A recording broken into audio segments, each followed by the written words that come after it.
All right, Rhino room, we well? Woo, love it. Me too, feeling really good. I love living in Adelaide. I used to live in Melbourne. And Melbourne's a funny place because it's the kind of city that's always, like, it's trying to punch up. It wants to compete with London and New York. It essentially wants to be Australia's version of the city that never sleeps. And if you look at the latest stats around meth usage, they're almost there. Real contenders. It's been a good year so far. I'm trying to be more positive though. I'm trying to be really positive, particularly around my work because I've of late been a little bit negative. You know, I used to think my boss was asking me to do things that were a little bit beneath me, a little bit degrading, until I read about this Malaysian zookeeper who saved a monkey's life by licking its ass. It's like, man, if you can do 6 years of uni to get a degree and rim job a primate, it's pretty hard to suggest my 4-week office admin course has a lot of leverage. I mean, when I first saw that, it was just a heading on my Facebook. It was just, zookeeper licks monkey's ass, saves life. And I thought, man, that does not, like, as far as zoology is concerned, that does not sound orthodox medicinally. I thought this must be some kind of terrorist situation, a hostage event. Bunch of ISIS members have turned up at the zoo and gone, okay, we're going to need some of our leaders free from prisons in the Middle East, or this monkey's brains will be all over the table. And the zoo were just like, we're a zoo in Malaysia. We don't have that kind of power. We're really willing to embarrass Ricky. Anyway, that was not the case. It turns out it was medicinal. Constipation. Yeah. Also, orthodox treatment for constipation, fruit. Which so happens to be a very natural part of a monkey's diet. So I'm starting to think about this relationship between some horny hypochondriac monkey and an over-enthusiastic zookeeper. Because I don't think... think about it. Are you ever going to get that same level of care from your GP? Can you imagine walking into his office and going, oh, Dr. Lindquist, look, I've got some stomach aches. I haven't been to the toilet in a long time. Yep, I've got some progressive treatment for you. Pants off. Dr. Lindquist, this really doesn't seem conventional, Craig. In moments like this, you should call me Greg.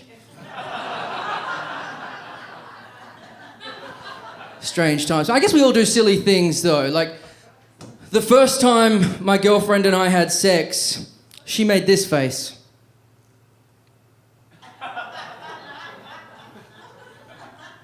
She's like, it was nothing. She just looked at me like, is this what it's going to take to get you over the line? I was like, no, I get it. Like, some people would be put off by that, but I get it, because the first time you're with somebody, you're just trying to figure out what they like, you want to know what they're into. You're essentially just button mashing your way to climax and hoping for the best, trying to work out what is the Konami Code to this person's orgasm. The part that really threw me, though, was she thought my kink might be gums.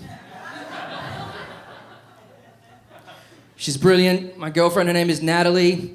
She teaches me things all the time. Recently, I learned that lilies are poisonous to both dogs and cats. Yeah. They can cause liver failure, kill them.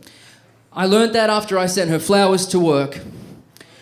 And she's a vet. Who would have thought my attempt at a romantic gesture was just a botched domestic terrorist attack? I mean, those things were beautiful, but brutal. You know, kind of like a suicide bomber, but with really pretty eyes.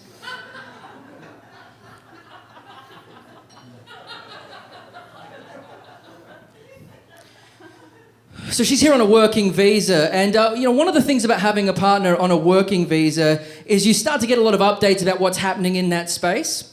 And relatively recently, we got a letter talking about some developments in the jobs that will be no longer eligible for a working visa in Australia. And, the good news was her job wasn't on the list. But one job did actually catch my eye, and that was the job of shoemaker. Because I thought, outside of nursery rhymes and Beatrix Potter novels, like, is that actually a job? I thought they were just friends with candlestick makers and hung out in gingerbread homes. Turns out actually a job, and not only that, people are coming from all the way across the globe to do it here in Australia. Let me tell you something. If you've come to Australia, the land of flip-flops, with the intent to cobble your dreams a reality, I think you are in for a disappointing outcome. If you want to make shoes for the Australian people, you do it the old-fashioned way, and you move to China, and you become a 6-year-old boy. You know, and thanks to some advances in modern medicine, that's actually Natalie's backup plan.